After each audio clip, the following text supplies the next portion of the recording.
우선 지난주 40장은 방금 보신 대로 23절처럼 이렇게 끝이 났어요. 술 맡은 관원장이 요셉을 기억하지 못하고 그를 잊었더라 그랬어요. 자, 그러면 우리가 한번 상식선에서 생각을 해보십시다. 지난주 제가 이 본문을 가지고 설교를 하면서 이런 반문을 했던 것 기억하실 겁니다. 어떻게 잊어? 어떻게 잊어? 그러면 그 반문을 토대로 상식선에서 한번 생각을 해보자고요. 정말 잊었을까요? 그렇다고 보세요? 상식선에서 정말 잊었을까요? 잊어먹었을까요? 여러분, 그걸 어떻게 잊습니까? 잊어버린 게 아닙니다. 기억하기 싫었던 거죠. 오늘 41장 9절에 보니까 뭐라고 되어 있죠? 술 맡은 관원장이 바로에게 대답하여 말하여 이르되 내가 오늘 내 죄를 기억하나이다. 여러분, 근데 이 죄가 복수로 되어 있어요. 복수. 여러 죄들 중에 한 죄를 기억한다 그 말이에요. 여러 죄면 무슨 죄들을 그렇게 여러 죄로 복수로 사용을 했겠습니까? 그가 눈 딱 감고 잊은 척한 세월이 몇 년입니까? 2년이에요. 그래서 내 죄를 기억하나이다. 사실은 잊은 게 아니죠. 어떻게 한 겁니까? 감옥에 있을 때는 누가 갑이었습니까? 요셉이 갑이었어요.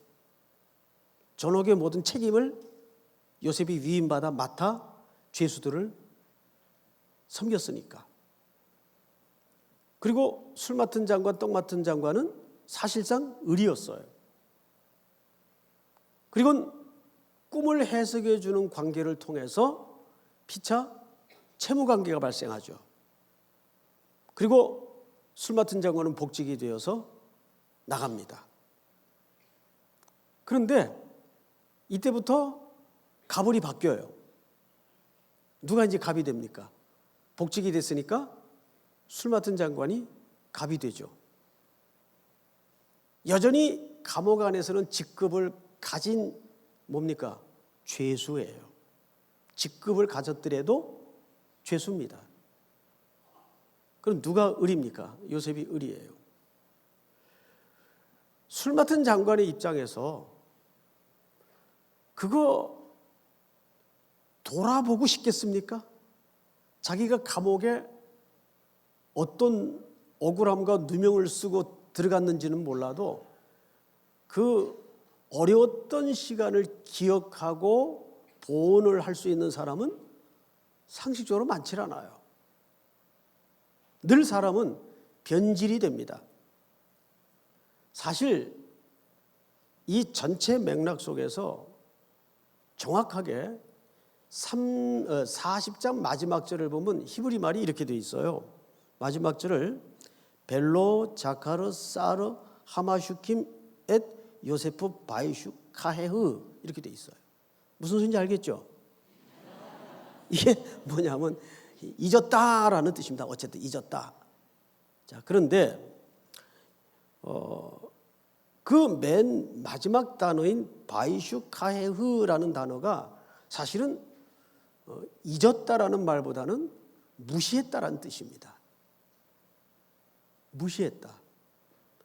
여러분 41장 9절에서 이 술 맡은 장관이 천하의 바로의 꿈을 해석할 자가 애굽 전역에 없어지자 그때서야 마지막으로 그는 뭐라고 얘기한 겁니까? 내 죄를 기억합니다. 이 죄가 무슨 죄예요? 그를 기억하기 싫었던 죄를 얘기합니다. 지금 왕의 꿈은 어쩌면 국가의 운명이 걸린 꿈일 수도 있어요. 그렇죠? 아직 누군가 해석은 안 한 상태이지만 바로가 너무 번민을 하는 거예요. 나라의 신 같은 존재인 이 황제가 그 꿈 때문에 너무 번민 속에 빠져 있는 겁니다. 보통 번민이 아니었던 것 같아요. 그걸 술 맡은 장관의 꽤 높은 고위직인 자기 입장에서 밤낮으로 겪을 때 여러분 요셉 생각을 안 할 수 있겠어요? 그런데 이게 기억한 겁니까? 하나님이 기억해 만들어버린 겁니까? 그렇죠. 사람은 잊으려 해도 하나님은 잊어요? 안 잊어요? 절대 안 잊습니다. 여기에 포인트가 있는 거예요. 사람은 과거의 보온을, 과거의 기억을 지우고 싶고 일부러 잊으려 할 수도 충분히 있어요. 그런데 하나님은 결코 잊지 못하게 꿈이라는 장치를 통해서 그 술 맡은 관원장의 기억 속에 누군가 그런 얘기를 해요. 기억은 수많은 갈쿠리, 상처로 만들어지고 형성이 된다. 어쩌면 이 술 맡은 관원장에게도 그 감옥의 기억은 큰 인생의 상처였겠죠. 그런데 요셉만 하겠어요? 여러분, 요셉은 총리가 되는 과정에서 사실상 뼈에 사무치는 3번의 배신을 겪어요. 형들의 배신. 또 하나는 배신은 아니지만 얼토당토하는 보디발 아내의 누명, 뒤집어 씌움. 그건 정말 인생의 배신이죠. 큰 의미에서. 그 3번째 배신이 누굽니까? 이 술 관원장이에요. 배신이죠.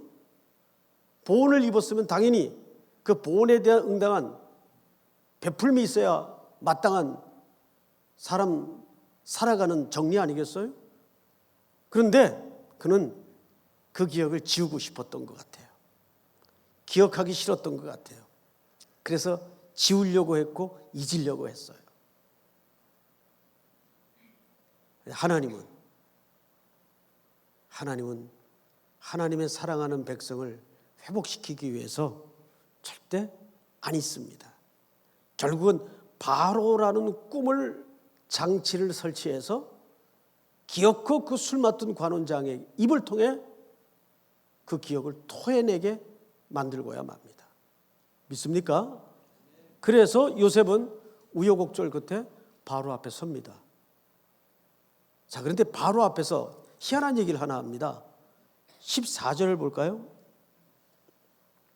이에 바로가 사람을 보내 요셉을 부르매 그들이 급히 그를 옥에서 내놓은지라 요셉이 곧 수염을 깎고 그의 옷을 갈아입고 바로에게 들어가니 15절 다 같이 시작. 바로가 요셉에게 이르되 내가 한 꿈을 꾸었으나 그것을 해석하는 자가 없더니 들은즉 너는 꿈을 들으면 능히 푼다 하더라. 요셉이 바로에게 대답하여 이르되 내가 아니라 하나님께서 바로에게 편안한 대답을 하시리이다. 자, 저를 보세요. 요셉이 지금 바로를 처음 봤어요. 그리고 이 사람이 누군지 알아요. 애굽의 최고 지도자입니다. 그런데 다짜고짜 하나님께서 바로에게 무슨 대답을 하시리라? 편안한 대답을 하시리라. 이 편안함이라는 말은 히브리 말로 샬롬이라는 뜻이에요. 편안한 대답을 하시리라. 자, 중요한 것은 지금 뭐냐면 지금 꿈 내용을 들었습니까? 안 들었습니까? 예, 꿈 내용을 들었어요? 안 들었어요? 아직 꿈이 어떤 꿈인지도 몰라요. 근데 만약에 틀리면 어떡하려고? 목소리 몇 개 되나? 여기서 우리는 앞으로 예수 그리스도의 모형이 될 이 요셉의 입술의 이 놀라운 고백을 통해서 하나님의 의도를 발견하게 됩니다. 이건 진짜 뭐라고 표현할까요? 어마어마한 고백이에요. 하나님께서 당신에게 편안한 대답을 하시리라. 오늘 이 밤에 하나님께서 여러분들의 부르짖음에 편안한 대답을 하실 줄을 확신합니다. 아멘은 하셨는데 바로의 이 뜻이 바로에게 편안한 대답을 한다는 말이 무슨 뜻일까요?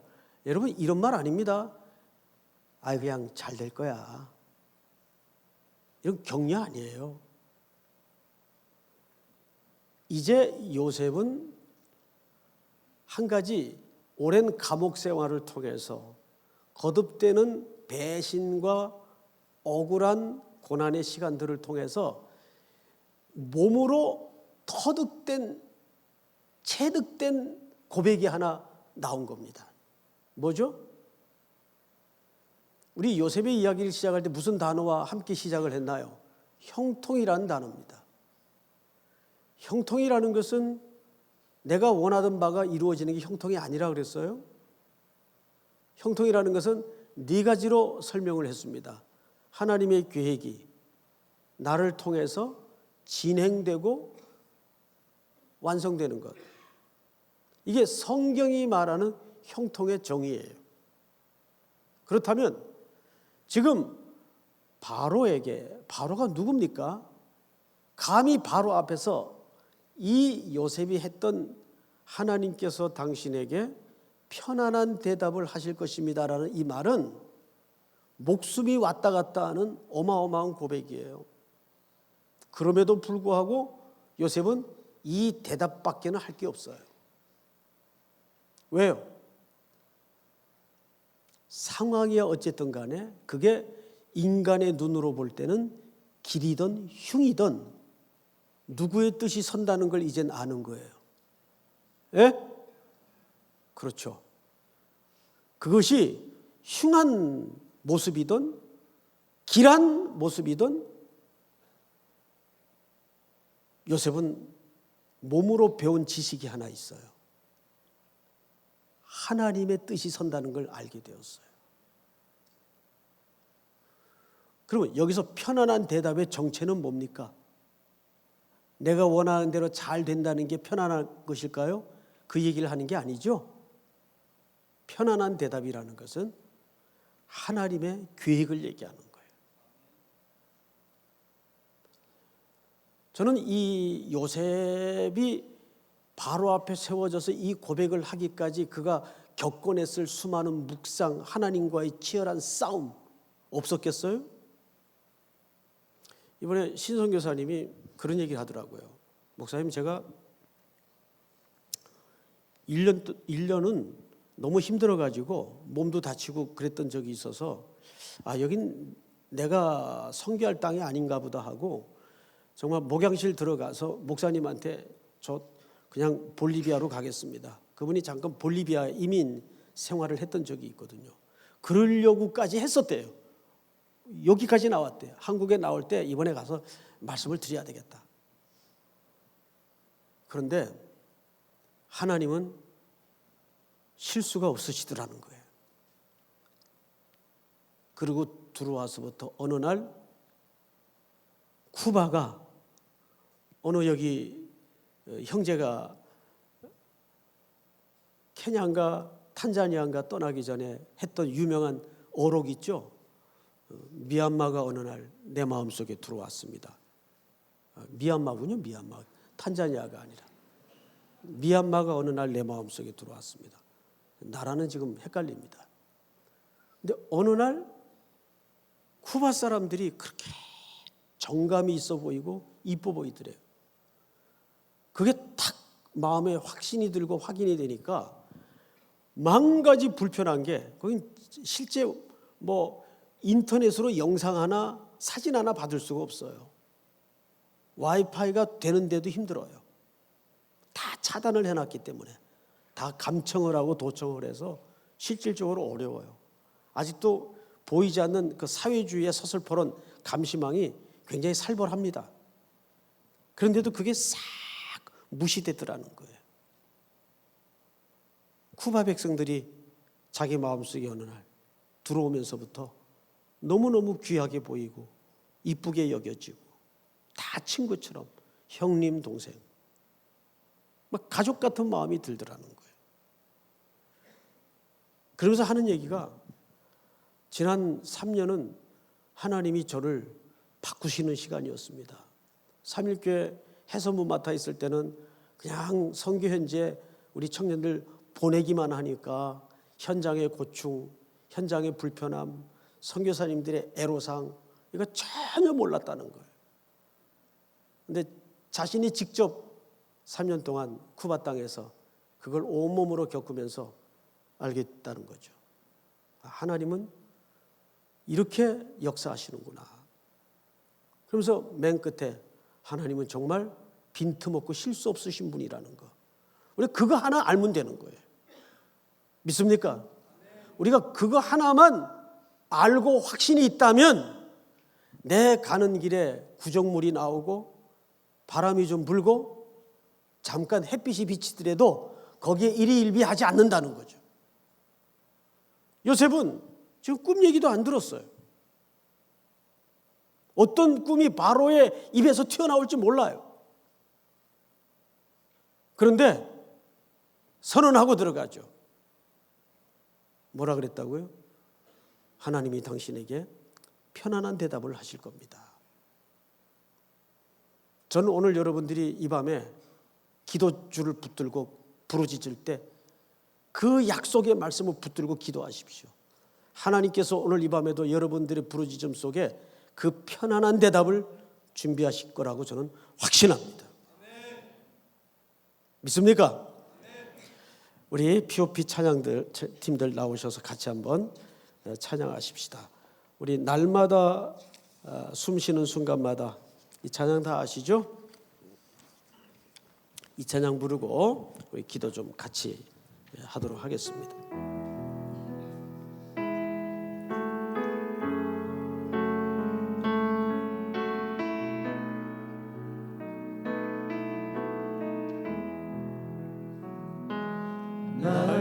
날마다 숨쉬는 순간마다 내 앞에 어려운 일 보내 주님 앞에 이 몸을 맡길 때 슬픔 없네 두려움 없네 주님의 그 자비로운 손이 항상 좋은 것 주시도다 사랑스레 아픔과 기쁨을 증오와 평화와 안식을 날마다 주님 내 곁에 계셔 자비로 날 감싸주시네 주님 앞에 이 몸을 맡길 때 힘주시네 위로함 주네 어린 나의 품에 안으시사 항상 평안을 주시도다 내가 살아 숨을 쉬는 동안 살피신다 약속하셨네 인생의 어려운 순간마다 주의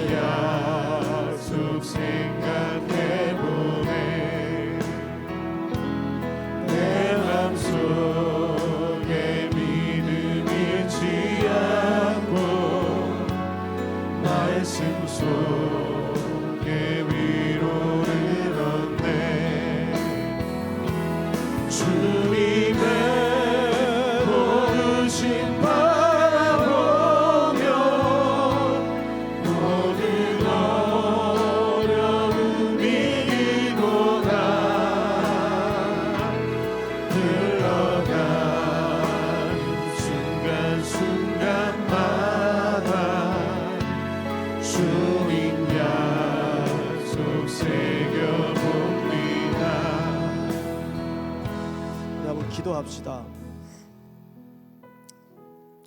선교는 누구만 하는 것은 아니어야 합니다. 우리 인생 자체가 선교를 하기 위해서 태어났다고 해도 틀린 말 결코 아닙니다. 어느 어머니는 성공해야 된다, 공부 잘해야 된다. 사실 정말 그럴까요? 그것은 살아가는 데 본질은 아닙니다. 정말 중요한 것은 그 아이가 또 나의 남은 시간이 어떤 직업을 가지고 어떤 전공을 가지고 살아가든 그것이 복음을 전하는 데 쓰여지지 않는 지식과 일터라면 죄송한 표현이지만 밥벌이밖에 안 됩니다. 어느 어머니는 자녀들한테 그런다 그래요. 내 인생에 11조를 꼭 인생의 11조를 하나님 앞에 드렸으면 좋겠다. 선교를 얘기하는 겁니다. 여러분, 일터가 소중하죠. 자녀들을 잘 키우는 거 중요하겠죠. 그러나 그 모든 방향은 하나이어야 합니다. 내가 다시 올 때까지 나의 증인이 되어 살거라. 그것이 교회와 우리 모든 성도 한 사람 한 사람에게 부어주신 예수님의 뜨거운 마음입니다. 그분은 그렇게 다시 오실 것입니다. 오늘 우리는 요셉이 세상의 군주 바로 앞에 준비했던 대답을 가지고 기도하십시다. 평안한 대답을 준비하실 것이다.